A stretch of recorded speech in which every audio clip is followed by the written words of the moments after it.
Saintes martyrs Ménodore, Métrodore et Nymphodore.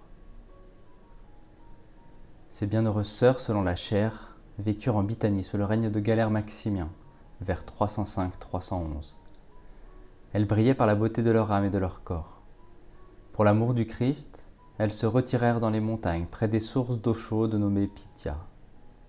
Loin des hommes et de tout souci du monde, elles s'appliquaient à cultiver les fleurs des saintes vertus et se délectaient du miel de la contemplation. Elles devinrent rapidement des demeures du Saint-Esprit, et beaucoup venaient à elles pour recevoir la guérison de leurs maux, tant physiques que spirituels.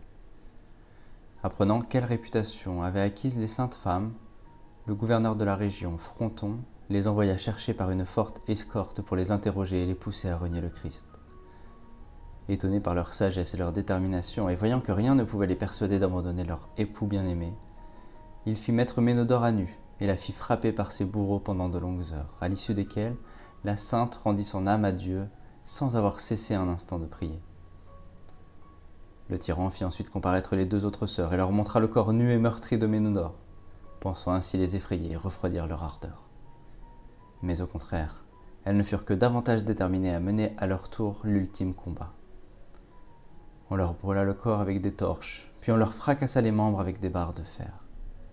C'est ainsi qu'elles partirent à leur tour rejoindre le chœur des vierges sages dans la chambre nuptiale de leur céleste époux.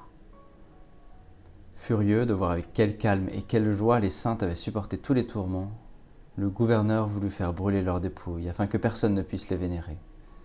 Mais au moment où l'on jetait leurs corps dans la fournaise, un violent orage éclata, éteignit le feu et permit ainsi aux fidèles de donner aux saintes une pieuse sépulture.